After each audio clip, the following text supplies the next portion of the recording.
What galaxy are you in? That's the real question posed by this election, and one our political system is not designed to answer. After a disastrous dinner at Downing Street last week, Jean-Claude Juncker briefed Angela Merkel. Theresa May was in a different galaxy to those negotiating on behalf of the U27. May expects Britain to leave Europe while paying nothing. She expects her threat to walk away without an agreement to achieve a trade deal as good as single market membership. She expects the talks to remain secret. Juncker gently explained that all these expectations were illusory. He warned that the British Prime Minister was deluding herself. And there is now more than a 50% chance Britain will crash out of Europe without a deal in place. As we face the coming election, then, whose galaxy do you want to be in? What we are up against is not just the antics of the Tory negotiating team, May, Johnson and David Davis but also a galaxy of pub bores, Rotarians and golf club sexists. A galaxy populated by those who worry about the hijab, halal meat and obsess about the St. George Cross. A galaxy in which the concept of universal human rights is alien. A galaxy where it is fashionable to sneer at those who queue for free food, but to laud those who queued free money in the privatization giveaways of the Thatcher years. Constructing a civil government with such people is, for the progressive majority of Britain, always a challenge. But if May gets her way over Brexit, it will be impossible.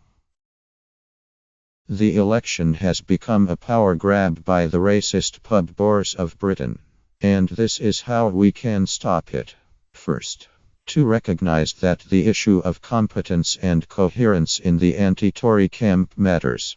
May's strong and stable mantra is designed to expose the crucial weakness of the progressive negotiating position on Brexit, which arises, as I have repeatedly warned in this column, from the collapse of Labour's support in Scotland.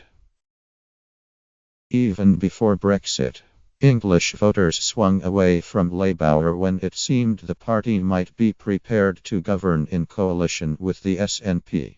Labour's official response: to refuse such a coalition and challenge the SNP to prop up a minority Labour government, makes sense. But, in the context of Brexit, it is not enough. If there is to be a government that is not conservative, voters want to know what that government's negotiating position on Brexit would be. Labour's position is, at last, fairly clear. It would not walk away without a deal, says Keir Starmer. That means it would negotiate beyond the artificial deadline of 2019. If necessary, it will not leave without retaining the benefits of the single market and the customs union. Starmer leaves open the option of staying in the single market but says the organizational outcome is secondary. This is a mistake. The first request to Europe should be a clear and bold one: to stay in the EU on special terms while suspending freedom of movement, some categories of worker. But an even bigger mistake is being made in Holyrood, as is now clear. Tying Brexit and the second indirect together has been a tactical disaster for First Minister Nicola Sturgeon. She let May pull the wool over her eyes with hints of a differential approach. Scotland, which have since been shelved. Now she has to fight off a surge of unionist voters swinging to the Tories. Sturgeon knows that a Tory landslide in England, if backed by 7 or 8 Scottish Tory MPs, would finish off Scotland's hopes of independence. But she is so locked into fighting Labour that she cannot seem to stop and consider the consequences. The leaderships of both the SNP and Labour should commit to seeking single market access, customs union membership and membership of the European Free Trade Association, EFTA. They should overtly align their Brexit offers now, before the election, and pull the realists among the Liberal Democrats into the project if possible. All the opposition parties could sign up today to a joint approach to EU migrants in Britain and British citizens in the EU27. If the parties of progressive Britain cannot bring themselves to present a common Brexit offer, we the citizens should do it from below. Such work will not be wasted, even if May manages to win in June, because the Juncker leak confirms her Brexit strategy will not succeed. Tory-led Britain, within 2 years, will be on its knees begging the Commission for time and goodwill as the truck queues build at Dover and Strabane. That's what every knowledgeable observer understands from the Juncker leak. It is not an illusion for Labour and SNP activists to believe they can defeat the Tories on the social and economic arguments alone.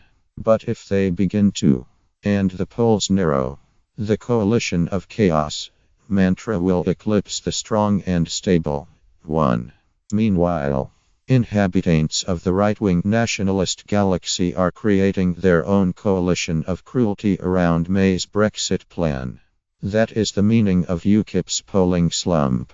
Its voters are switching to the Tories.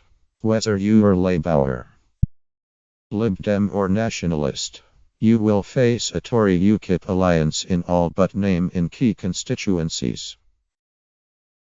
The appalling myopia on display during May's disaster dinner with Juncker should be a call to action, if necessary from below, and in defiance of party bureaucracies. And if we can't have a progressive alliance, we can at least have a people's Brexit plan. And it only has to involve 4 points. You citizens can remain here unconditionally. Single market membership or its equivalent is sought, and not ruled out before the talks begin. Single market access, matching do.As benefits, is a red line. We rule out leaving Europe without a deal. We pay the EU some of the billions it demands now to buy time and goodwill.